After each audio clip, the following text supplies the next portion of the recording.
right. And I think everybody is back.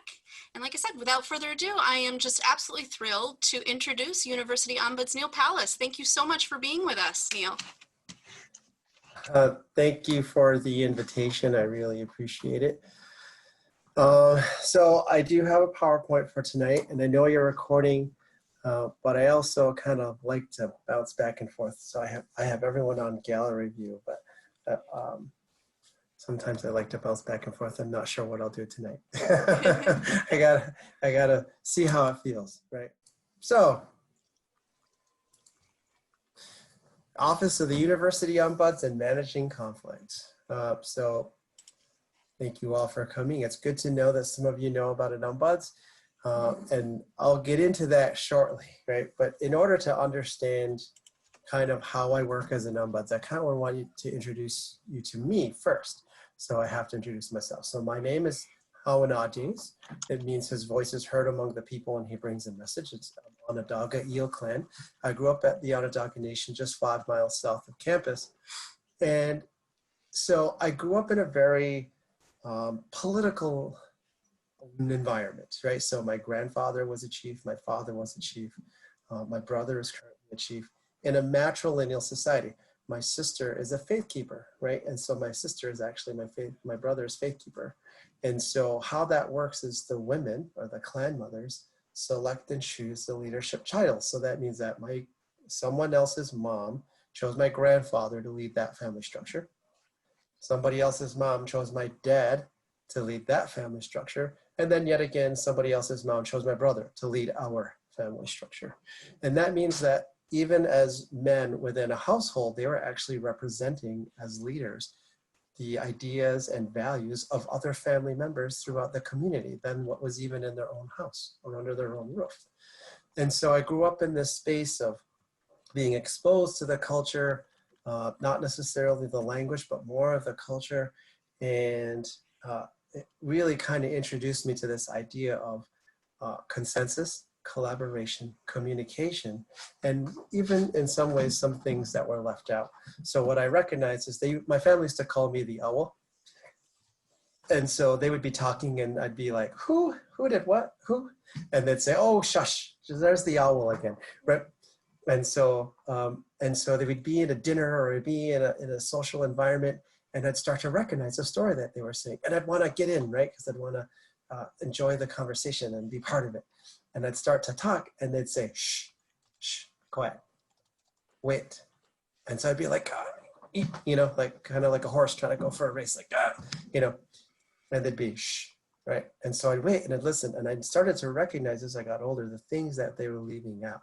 And they're leaving out pieces of the conflict that they were struggling with and talking out in another conversation so that they could find consensus and collaboration and communication. We have this phrase, one dish, one spoon, right? The US government has something very similar written on the banner underneath the American seal, e pluribus unum, of one of many, right? And so the idea and concept is the same.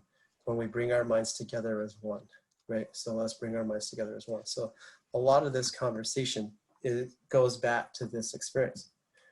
But then I'm even gonna take you on a further journey. So I'm gonna take you on a journey of another story that takes normally about 5 days to tell. I'm gonna tell you in about 6 minutes. I'm gonna take out obviously clear excerpts.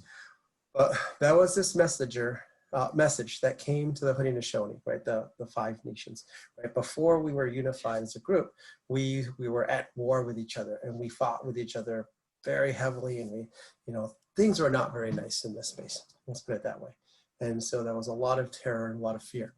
And this messenger came with this message of peace and the structure and policy and of how to manage this. And the first person he came into contact with was Jagunsase, and she was a corn mother or a clan mother, so she had land holdings, and so she managed the land because the women controlled the land, the lineage of the people, right? And now political, economic structure and power, right? And so he came in, and the first woman he met was Jagunsase, and he shared the message of peace with her, and it took a long time for them to figure it out, and she finally agreed to accept this message of peace and became a spokesperson among the women to share this message of peace. And so she traveled around and shared this message of peace. when she had agreed with the peacemaker that they would kind of go on their own journeys and kind of do it simultaneously, but that if he ever needed her help, he could call for her, right? So he traveled and he began to tell other communities. And I'm brushing through this quickly, but we were literally at war. You know, some even say it was such bad blood wars that was cannibalism going on. And Jagunsa say it was actually part of that process of feeding warriors to the next warring path that came into her lodge. And so she had agreed to change her ways. And so the peacemaker traveled to these other communities, and some of these other communities tried to kill him again as well, and he survived. And as he was traveling, pretty early on, he ran into this man named Hayawenta. You might recognize his name on Hiawatha Boulevard, right? But his real name is Hayawenta. And Hayawenta was grieving the loss of his 8 daughters through these blood wars. And the peacemaker came to him, and as he was talking to him and discussing this peacefulness that he was trying to bring to him, he was explaining this concept of how to maneuver through grief, right? And so as he explained it, the geese flew up from the water, and it exposed some of the quahog shells that were in the lake. Some say this was over near Tully. And so he grabbed some of these quahog shells, and he had fashioned them and took some time and drilled them into these little wampum beads, right? And so he used the wampum as the wampum beads to kind of share this message of grief and how to maneuver through grief for Hayawenta, and to relieve the pain that he was going through at the loss of his daughters. And so they say that as he was crying, so I'm sure many of you have understood grief, loss of a family member or a friend, or lost something that means something to you, of value, right? And so you cry, you know, people give you good words and good thoughts and you don't really hear them, right? Or you mishear things. And even when you go to talk, sometimes you get that lump in your throat and it's hard to talk, right? Or you start crying even as you're talking. And so this is what Hayawenta was going through. And so they say that he took the softed skin of the baby fawn and he cleared the tears from his eyes so that he could see clearly. And then he took the soft feather from the eagle's wings and he cleared his ears so that he could hear the words that would calm his heart. And then he took a drink of the purest water so that he could clear the lump in his throat so that he could speak clearly about what he was going through. And so this was the process that he went through of grieving. And there's actually 12 different steps that we go through this grieving process. This is just the first 3 that I'm introducing you to. But it's this process that you go on through this grieving.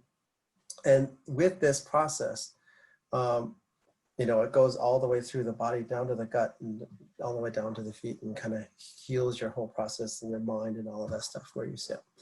And so after this story, Hayawenta agreed to go with the peacemaker and travel with him and work with him to be a speaker. Now, Hayawenta was a very good speaker, and they also say that the peacemaker had a bit of a speech impediment. So they would make it a really good pair, one good speaker, and he would share the message, and then he would kind of be the orator of it.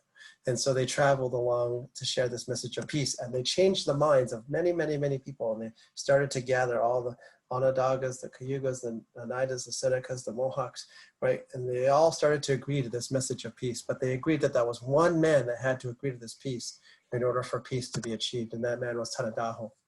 And Tadadaho lived on the shores of Onondaga Lake, and he was a terrible man, and he caused a lot of pain and terror and anguish, and he terrorized people.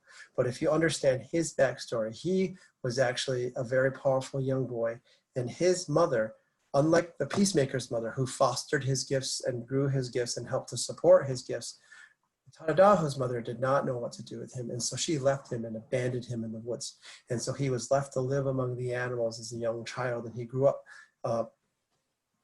with the animals and among the animals. And they say that there's a stone over near the shores of Onondaga Lake, over near the bay there where the stages are and the loft, the hotel. Over in that area, there's a stone there where it actually looks like you can see 2 footprints where he used to stand and scream and wail for the return of his mother. And so he would cry. And so as a response to that loss, he terrorized people, and he was a terrible person. And so they all knew that in order for peace to be achieved, Tadadaho had to change his ways. And so the peacemaker took all the 13 war chiefs that had agreed to peace from all the communities, and they went to travel to him. And Tadadaho had such power over his reign in his area and his space that he picked up the winds and it turned over their canoes. So the peacemaker called on Jagun Sase, right? His helper. And he said, will you please come help me and bring this message of peace to Tanadaho? And so she showed up and she agreed. And as they traveled to Tanadaho, she sang a song that calmed his heart. And she actually represents the return of the unconditional love of mother to Tanadaho. And she stood him up straight and she cleared out the 7 cricks in his back. Anyone do yoga? Anyone know how many chakras? 7. Right, so she stood him up straight and cleared those 7 cricks, and then she combed the snakes from his hair and cleared his energy and cleared his spirit, but then he had to give up, and so he agreed slowly as they had this conversation to this peace, and eventually he became part of the Confederacy and held title within the Onondagas on the shores of Onondaga Lake, thus ratifying our political system, our 3 branches of government system with a state federal system. Basically, each nation is a state and the federal system is a larger system. And so obviously the imprints and impacts on American government structures are pretty clear. And so the Tanadaho becomes one of those 50 chiefs that sit among the leadership. But in order to sit in that space, and because he was so terrible, for people to forgive all of the terrible things that he did, he had to give up his community, his land, his name, and his title, his clan. So he becomes a servant and a protector of all Haudenosaunee people. And so this process of grieving was also part of what was brought to him as well. And so as the Ombuds, I sit in that space of bringing this process and understanding of how to maneuver and manage through grieving. So the Ombuds is short for the word ombudsman, which is a Swedish word that means roughly the representative. And so that was created in the 1700s in Sweden. And so now in the 1960s, as this position has evolved in the United States as an actual job, you have different, ombuds, ombudsman, ombudsperson, ombud. And so with that definition, they had to kind of change the name and the definition of an ombudsperson. So now they define it as an ear to the people. And so that's really what ombuds means, is that ear to the people. So that's what I am. I'm an ear to the people. And in order to be that ear, there's kind of 4 constructs that I follow within the code of structures of how I operate within my office. So what I do as an ombuds, I will just sit and I work with all faculty, all staff, all grads, and I look for an avenue to voice and hear complaints, but also inquiries and looking at different options for each person that may come to my office. Sometimes it's just listening and a place to vent.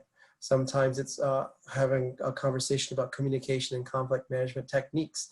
We may even do assessments if you wanted to do an assessment. I'm a trained psychologist and therapist, and I have experience with assessments as well. I can help you reframe concerns and ideas and concepts. We'll develop options together and show you all the different options and opportunities that you have at your disposal, depending on your unique scenario or situation. And I may refer you to other offices and resources that might be of support to you.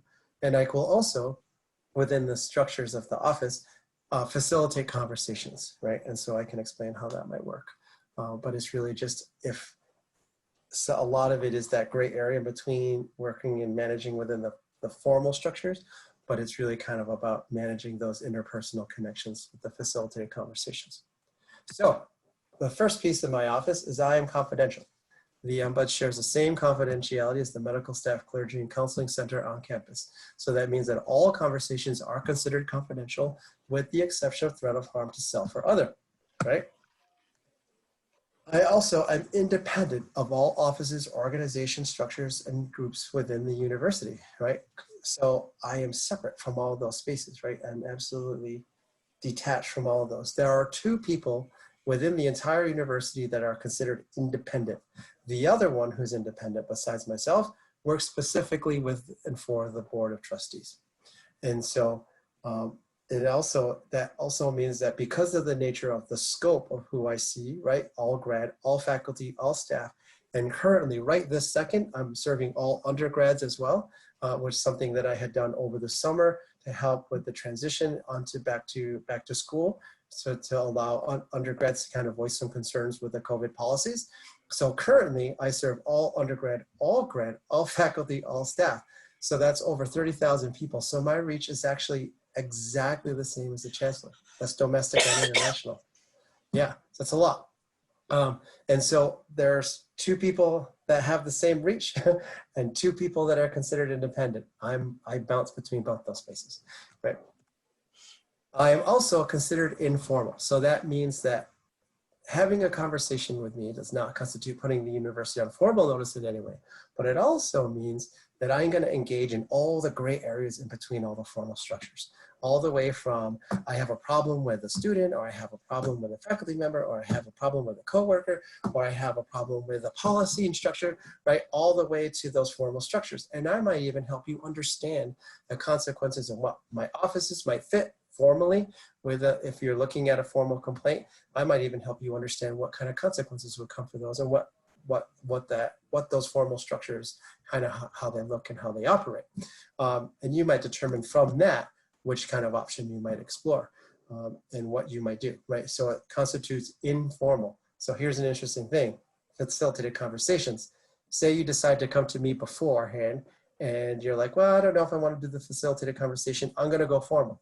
You go into the formal process. Now it's formal, and I have to maintain neutrality, right? So I'm not going to sit on one side or your other, right? So I'm always looking at fair, equitable, and neutral. So I'm not going to sit as a reference for you in that formal structure, because then I would be picking one side over the other. So you would have to go through that formal structure by yourself. The irony is that maybe at the end they say, well, maybe you could have a facilitated conversation or mediation with this person after the formal, as a result of the formal hearing. Then you end up back in my office saying, can you do a facilitated conversation, right? So I could be part of the solution before it gets to that space, or even after the formal process, right? Depending on the scenario, the situation. I may also sit into meetings as an observer or neutral observer or participant, but I'm always looking at neutral, fair, equitable spaces. So confidential, independent, informal, and neutral. Right? So what does an ombuds not do? An ombuds does not solve your problems internally or investigate a complaint. So if you come in and share your experience, I'm not going to go and start having conversations with other people within that area to corroborate your story, right? I'm not going to investigate. I'm really focused on you and your individual experience and how you are experiencing it. The Ombuds also has no authority to take formal action or response to complaints, but will help you identify formal options, right? And so I can't go to a supervisor and say, you need to do this differently for this person, right? But I might help you figure out how to manage and how to do that. I do not keep or share records unless permission is given specifically by the visitor. So you might share information with me, and you might say, yeah, you could share this with, if you're talking to the chancellor, you can share this information, right? And that might be the only space that I would share. There might be other people that are going through the exact same thing that you are, but they might not give me that same level of permission to share information. And so even from that, I will kind of paraphrase to a certain extent what the trend is and share that at the appropriate level, at whatever level it needs to happen within the university. And I might take notes of your visit. I definitely try to take notes and make sure I hear people correctly and get everything down and understand their scenario. And then I take coded case notes. I take those notes and I transform them into a specific code that I can understand and read. And then I shred your individual notes, right? So I've already gone through one shredder. I've been the Ombuds for just over a year and a half, and I've already destroyed one shredder. So I'm working on number 2 now. And so conversations with the Ombuds do not constitute, I mentioned this already, formal notice. And that is basically why. It's because I'm taking all that information and letting it go and really focused on the trends of the experience and what situations and scenarios are going. I guess an example of how that works is it would be like me being the passenger of a car, and a person is driving the car and they drive over a pothole. And then the next time we're driving down that road, I might say, hey, look out for that pothole. The last time you ran over it, you might bust a tire or you might ruin your rims. And that person can then course correct and drive away from it, or they can continue to keep driving over that pothole. Now, if that person continues to drive over that pothole, I have the authority, because of my autonomy to have another conversation with another person that might say another person in the car to say, hey, you got to turn that car, right? And so there's a variety of different ways that happens, but it's very formal, it's slower, and it's really nuanced to the visitor experience. So quick overview, where is the office? When physically I was there, the office was in 111 Waverly Avenue, Suite 215. So it's the second floor. It is right across from Newhouse and the Sheridan Garage, right on the corner there on the second floor. And so the easiest way is to reach out by email or phone.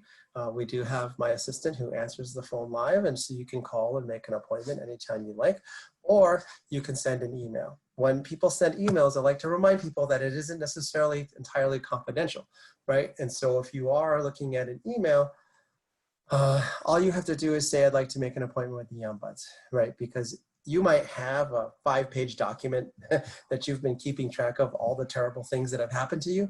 But at the end of the day, if you submit that via email, and then say someone has a legal claim and they came to my office, and then my email gets commandeered as part of a legal claim in a certain area, and your email was in that space, your information would actually be viewable. So I recommend to people to limit conversations on email as much as possible. So how did I become the Ombuds here? So I started in 2004 as a master's student in the School of Ed, and then I graduated in 2008 with a master's in counseling. I started working in the Career Services Center, which is what I'm doing right here. And while I was at the Career Services Center, I had this really great boss, and his name was Mike Cahill, and he gave me this really interesting suggestion as I was kind of going through and navigating my space. I was trying to learn the institution and figure out what was going on. And he gave me this really funny anecdotal story. And he was a pretty good athlete, at least that's how he tells himself as to be. He was a good athlete. And he kind of enjoyed my presence there because I was a former professional athlete myself in lacrosse. And so he kind of resonated with that kind of academic, athletic experience. And so we were talking one day, and he says, there was one time when I was walking down through campus when I was in school, he goes, and I saw a bunch of international students, and they were playing cricket. He goes, and I stopped, and he was like, I never saw that game before, and I was taking a look and watching the players and the athletes and what they were doing, and he goes, and I thought to myself, I'm a pretty good athlete. I think I could play that game pretty well. In fact, I think I'm a better athlete than probably most of those guys on that field. And then he giggled to himself, and he said, but I bet if I walked on that field, they would wipe the floor with me, even though I might even be a better athlete, because I don't know the rules of the game. I don't have the muscle memory like they do to use all the right muscles in the right way to be successful in that space. And, and I just don't have the experience, the time of being involved in that. And I was like, oh, that's a really cool story. He goes, yeah. He goes, looking for jobs and careers is very similar to that. And I was like, oh, that's pretty interesting. And so I started thinking about, what do you need to know about the institution or the spaces that you're going into or the rules that are there, sometimes verbalized and sometimes unwritten rules, right? That we have to use and understand and know in order to navigate the places and the spaces that we go into. So I really started thinking about careers and jobs and what that meant for me as an institution. And I kind of went on a very similar journey to get into this position. I was a master's level student, and then I went on to work in student affairs and career services. Then I went on to work in academic affairs and retention with the Native Students Program specifically, and working with the Haudenosaunee Promise Scholars. Then from there, I went to Newhouse to be a PhD student, right? And then now I've transitioned into the Ombuds office. While I was doing all those things, I also taught in 3 of the 13 colleges, different courses. So I've been a student, a master's student, PhD student, I've been staff, I've been faculty, and I've worked in student affairs and academic affairs. So I've seen how people talk to each other in a lot of different ways in a lot of different spaces in this institution. Sometimes they're pretty good, sometimes they're not so good, right? And so that was a learning process for me to understand and learn the institution. And so that really helps me today, that when people bring issues to me in my office, I'm not surprised. I'm not shocked. I'm not even overly concerned by some of those experiences, because I've seen them happen before. I've heard of things like these happen before. I've talked to people who are struggling with some of these in my time while I've been part of the university. And so as an independent from the university, it's helped me to manage that and learn that. So in order, so flash preview of what's coming next. So in order to do that, I kind of, I'm currently working through, and I'm actually I'm writing a book. And as I was writing the book, I was really thinking about how to manage through conflict. I was thinking about those 3 pieces, right? Eyes, ears, and throat. When I was thinking about from the cultural perspective. And then I was thinking about my psychological and therapeutic training, and how does that play into this idea of how we manage through conflict and how we maneuver through life. And I was able to figure out kind of this idea of phases that we would go through to manage conflict. And so the first phase that I like to say is, once we are confronted with conflict, what do? What's the process, right? And a lot of times we want to complain, right? And so a lot of that is a reflection time. We have to reflect, right? And so these are 3 of my 4 kids. So I was in a relationship with their mother, and that didn't work out, and we had just broken up not too long before this picture. And so in order for myself to feel better and good, I was like, okay, kids, get in the car. We're going on a trip. So we went to Niagara Falls, right? And so I was looking through the stuff, and I found these pictures, and I bought the kids these hats, and, you know, and trying to bring some normalness and happiness to their lives. And so, and meanwhile, at the same time, I felt exactly like these kids inside, right? And so I was in the moment trying to reflect through it all and trying to work through it all and figure it all out. And so here we are in Niagara Falls, and I'm clicking pictures of the kids, right? And so the first phase of this, reflecting, we have to be honest with our emotions and where they are. We have to recognize what's going on with our emotions. We have to recognize what we're feeling in that space. And what happens a lot of times is conflict originates here in the head. It gets stuck in the head. Some people will call it ego, right? Freud has different definitions of ego, but the common term for it becomes ego, right? And so what happens is our emotional heart center, our gut, you know, our instinct center and our brain center aren't really working in alignment together. Now, here's a little scientific, you know, perspective, is that we are all conductors of electricity, right? And so when we change our energy, we can change our thoughts. And when we change our thoughts, we can actually change some of our neural structures within our behavior and a variety of different things psychologically. And so what I like to do with the kids is we get into these moments, and even myself, right? You have to reflect and be honest with the emotion, what you're feeling, where it is. You know, sometimes you end up crying a little bit. And when you let that out, you release it, you actually have that catharsis moment where it starts to feel like it's calming down a little bit, right? That's that wiping of the tears, right? So you're clearing that stuff away, right? And that's the process that comes with reflection. So then, now that you've reflected, you start to feel a little bit lighter. What then do you do next? You reframe, right? So this is actually, these pictures were actually taken 10 seconds away from each other. Now what I do with, and this is something that I've done with my kids for many years, especially since this, is teaching them how to reframe and reevaluate and maneuver their energy really quickly. So a lot of times, and this goes back to my own personal upbringing, I used to love getting pictures of my family and being the one that ruined them, right? And this is back when they were on film. You took a picture and that was it, and there was no changing it nor deleting it, right? Before pre-digital. And so there's a ton of pictures from my family albums where I'm doing some sort of crazy face or sticking my tongue out or doing something wild. And so I wanted to kind of get the kids smiling in some pictures. So I recognized what I would do, and I have a ton of these pictures, they're actually really funny, is I would say, and I'd get the camera out and I'd be like, okay, kids, grumpy face. And so this is their grumpy face. They were having a good time. And so they consciously did the grumpy face, right? And then I said, okay, smiley face. And so I got them all smiling. And part of it too is this training process, that the energy that goes into our eyes, our facial features, our muscle structures, know some of you, endorphins get released by some of those different things within our bodies, and they actually change our behavior and our structures and our mental structures. And so reframing is a big part of that process. So part of this too is teaching my kids that there's a conscious decision to feel angry or to feel happy. And so when we reframe, we start to reframe our thinking so that we can reframe thinking happy thoughts.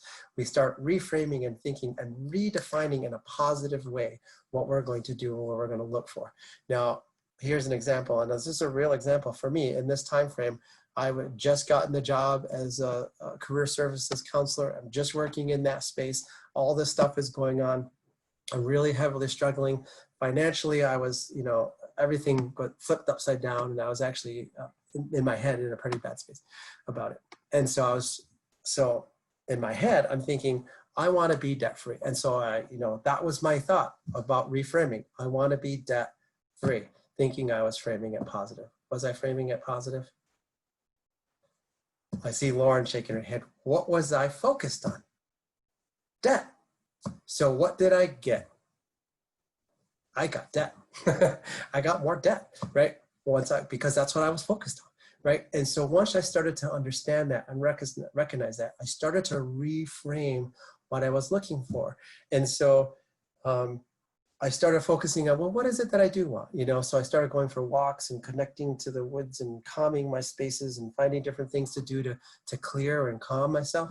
And when I was in those spaces, I recognized, well, I want to hang out with my kids. And I started thinking, I want to take my kids out to dinner. I want to take them out once a week and let's go out to eat, and I want to do these different things and I want to travel with them and take them places and do things. So I started focusing on those things. Now, here's the irony. I could think about taking them out to dinner and it could be McDonald's once a week. Was that really what I was thinking about? Right? No. So then I had to reframe it again. Okay, I want to take them out to a nice restaurant, a restaurant once a week. So then that started happening. And then I was like, I want to take them to a nice restaurant where we got to get dressed up. So then I had to get clothes, right? And all these different things. So you can see how, as I reframed the story, more and more things started happening to help support that story. Right? I had to engage in rewiring. I had to rewire my thinking, rewire my thoughts so that I would create the experiences that I was looking for, which was this happiness going on. And it came from action. I had to take action. It wasn't just thinking it and saying it, but it had to come with real action behind it in order to change those thoughts, in order to change those behaviors and change those experiences so that I could change the conflict of what I was struggling with at the time and all those negative things that I was going through in that moment. So I had to reflect on what was going on, and then I had to be conscious and thoughtful about what I was looking for and moving towards by reframing it. And then I had to take action towards those things that I was reframing around. And so there I was creating these dinners and going out to dinners and so all of a sudden now my financial situation changes. Now I have money and now I'm looking at a house, or how am I going to build this space for the kids, or what am I doing? And we're going out to dinner and we're doing all these things because all of these other opportunities started coming my way. And we were out to dinner one night and my daughter, I think it was the second night that week that we'd gone out to dinner to a nice restaurant. And by this point, now the kids know all their favorite restaurants menus by heart. We walk into the restaurant, they know what they're getting as soon as we walk into the place, right? And they're, so they're excited to get food that they like, but we're sitting there talking and, I'm on my phone and I get off the phone. I was like, okay, kids, what are we doing? And my daughter says to me, Dad, every time we go out to dinner, you're on the phone more than you're talking to us. And I was like, oh no, all this rewiring, all this thinking, all these things I was focused on, I have to reflect back. What did I create? What do I want now? What connection do I want to have with my kids? And then how will I rewire that?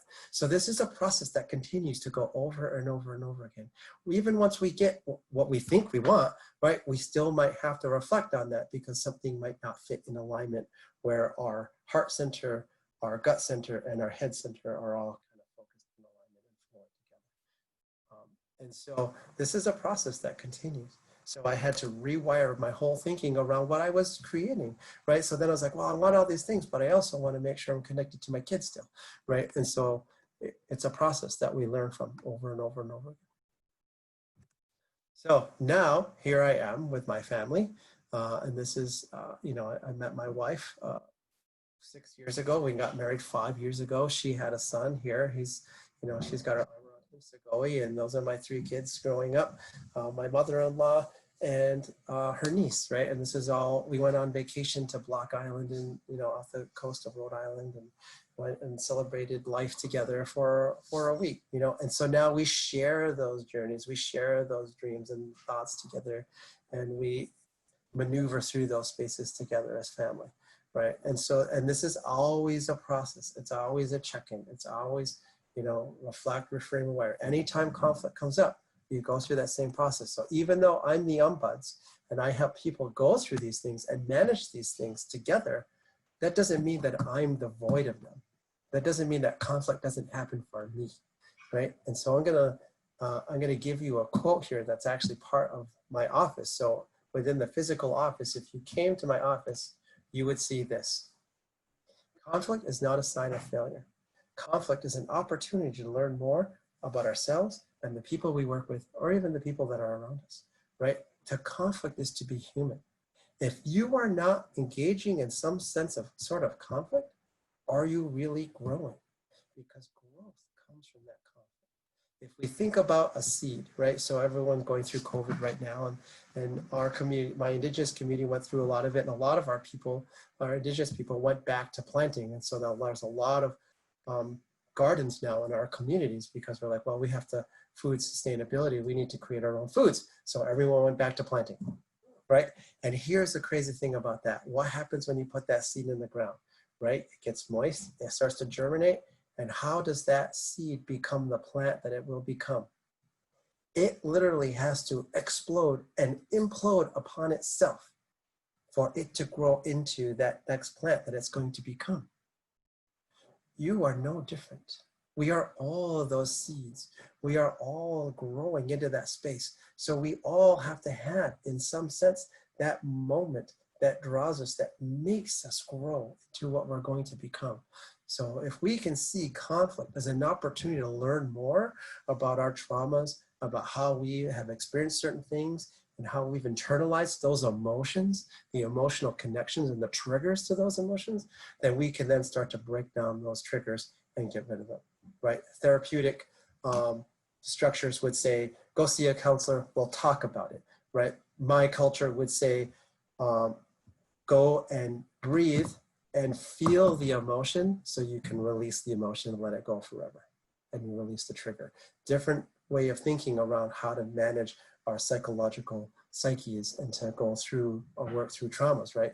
Some might call it quantum healing, right? That's the new phrase, or new age, right? We've been doing this for thousands of years, right? And that's part of how we were able to find peace in this time of war through Taradaho and the Jugunsese and all those stories. We were able to find peace, and we were able to forgive each other through those spaces, right? By living into a few life models. And so if we think about right now, the flag, the purple flag that you'll see around campus, there's the 5 squares. That represents the 5 unified nations of the Haudenosaunee. The center one being representing Onondaga, or the tree of peace, or some will say the central fire because it looks like a fire. But if you turn it upside down, it actually looks like a heart, right? And so they could say the heart of the Confederacy. And so that whole story, right, I encapsulated it in 6 minutes, takes 5 days to tell, could actually be summed up in 3 words. Peace, power, and righteousness is the way that they describe it. Now, my wife and I did some pretty heavy work on trying to redefine those definitions into 3 ways, actions that we can live into as humans, right? And so we redefined peace as thankfulness. Are you thankful? Are you thankful as soon as you wake up in the morning? Are you thankful that you're alive? Are you thankful for all the things that come to you? Are you thankful for the things that sustain you, and also the things that test you? right? So can we be thankful for all of those things and all of those opportunities, right? So peace, thankfulness. Now we looked at power, and what is the definition of true power?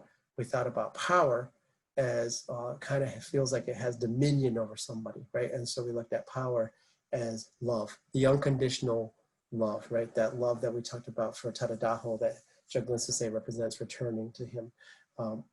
It's the most written about subject for music, right? Love. And so either you have it or you don't, right? Everyone wants to sing about it, right? Because there's true power in love. When the power of that first love, that first moment when you feel you've gotten to that relationship, you feel like you can walk on air, you feel like you don't need to eat or drink anything for days, right? My wife's grandmother used to say, well, you can't live on love, but it sure feels like it sometimes, right? And so we looked at power as love. So can we live with unconditional love? So thankfulness, love. And then the last one being righteous, peace, power, and righteousness. We were thinking about that word righteousness and what does it mean? It has kind of a religious context and also kind of has this feel of, right or wrong or good or bad or one is better than the other. And so we really thought about this idea of how do we live into that? And it's about living with forgiveness. Can we forgive?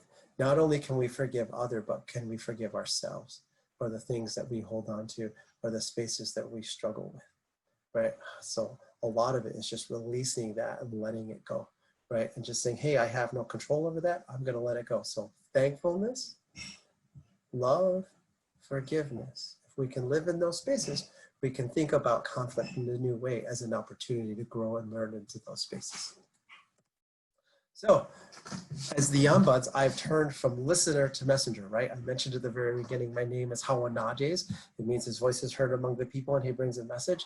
And so if I am going to share this conversation or the things and the trends that come in as the Ombuds, I have to be a listener. I have to hear those messages.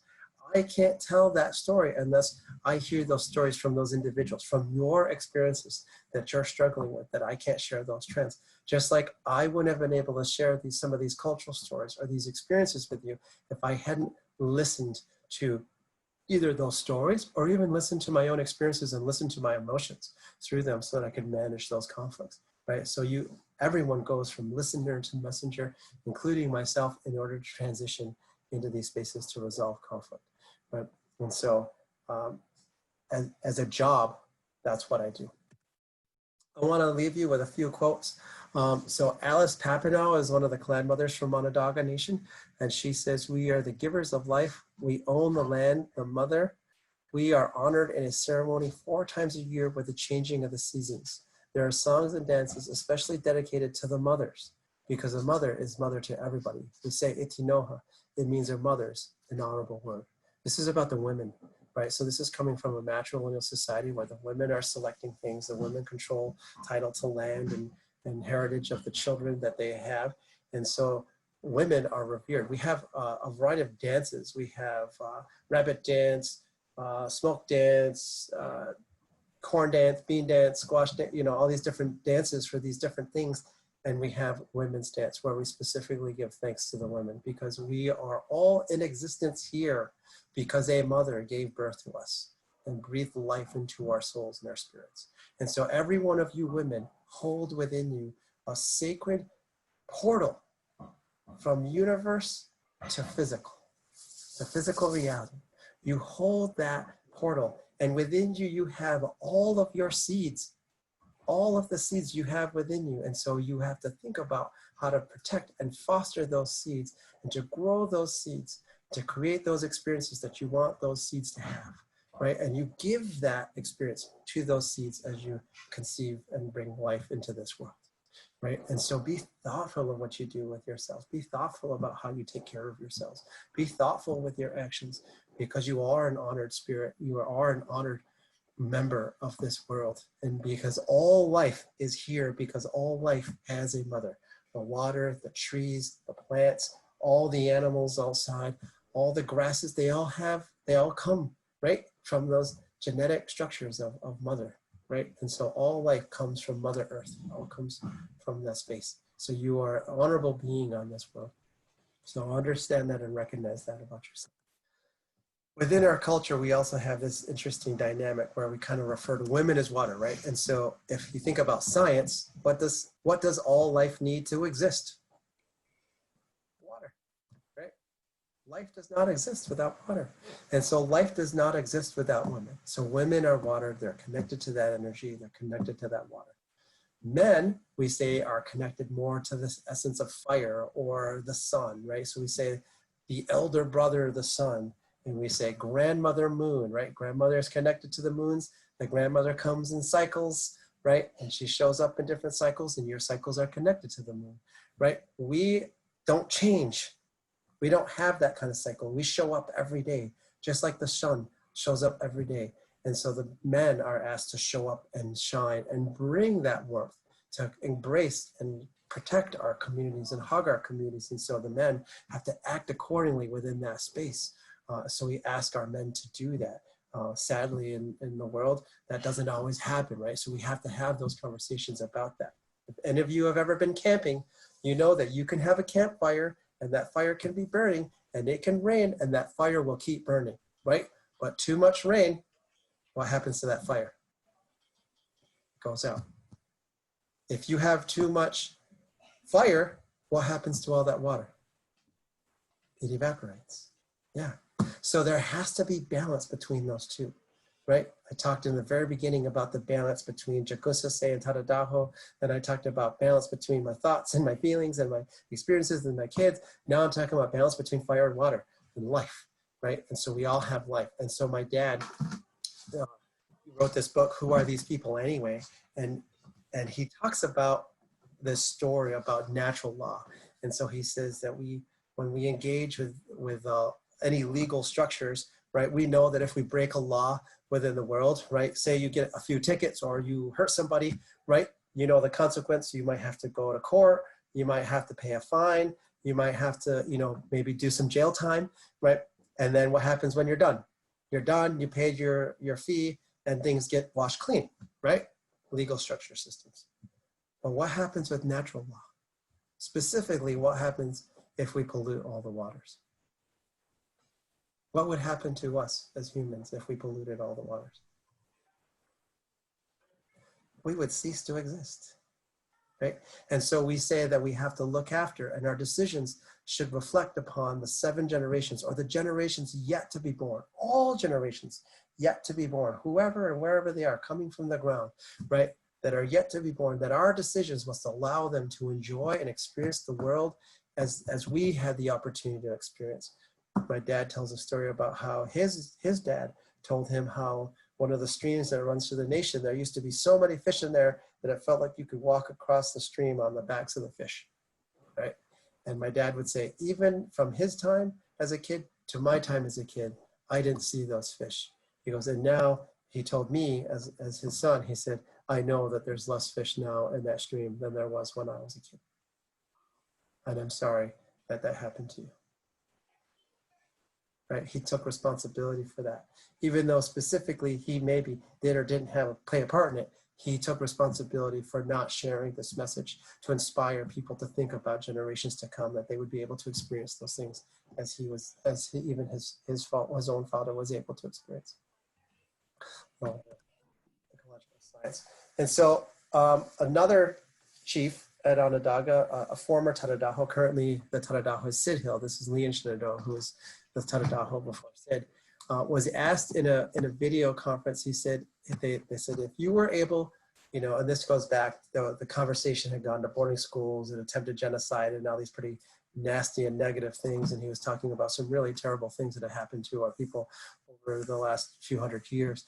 And so he was asked in that question, he said, if you could wish away all the Europeans that came, all the white people, would you? And this is his answer. Creator brought all of us together for a reason. I don't know what that reason is, but it's up to all of us to figure that out.